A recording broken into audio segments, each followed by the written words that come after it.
exactly influences your wine buying choices. For me, I tend for my seasons drinking to have about an equal quantity of red and white wines. And the white wines might include some sparkling and some rosé. I generally open 2 reds and 2 whites in a week, and I produce the Tuo Friday and Sunday tasting reviews. But I do have a lot more red, which is laid down cellaring for several years, and most of that is Bordeaux Chateaus.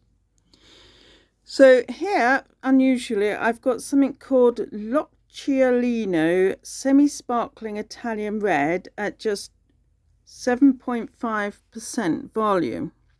Now that's going to need a bit of imagination. Maybe something unusual like some vanilla ice cream with dark cherries.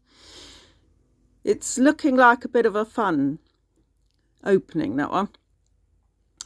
I tried to go for wines which are big favourites of mine, and then completely new grape varieties, new countries, And obviously I don't want to be opening bottles which I'm not going to enjoy. So a great deal of my entire, efforts with wine is to learn what I like by just looking at the bottle, reading the label, understanding as much as I can, and helping you to understand whether or not you would like a certain wine. So if there's a starting point for you like Chardonnay, then you're almost certain to like Albarino or Torrontés. These are worth trying.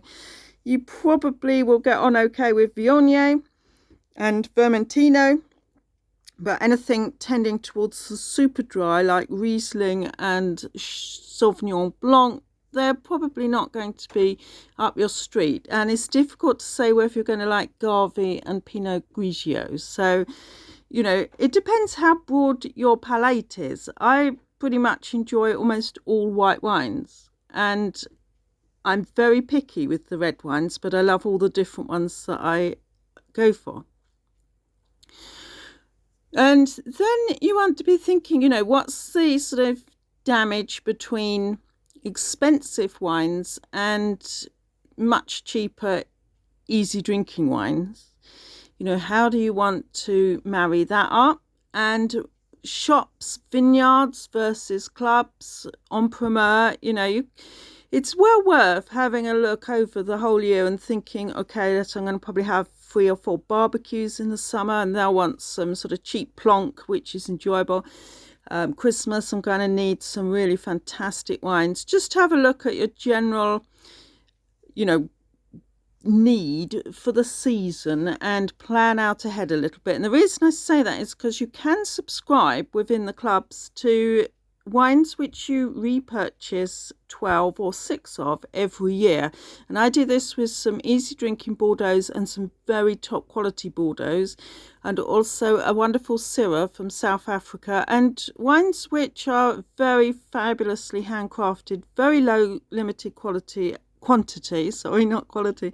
And I am going to be one of the very few people to get my hands on this wine because I've committed to taking a case every year.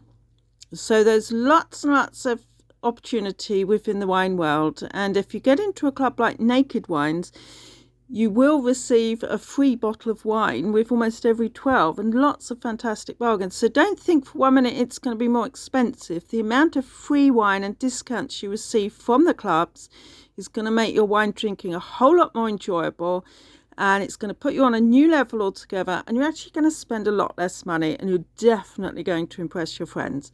So have a little look at your wine year, and think also about what meals, suit the wines. I'm going to try a very mild prawn curry next week, and so I'm looking for a white wine that's going to work in with that really well. Maybe a rosé, Think it through a little bit to enhance your enjoyment.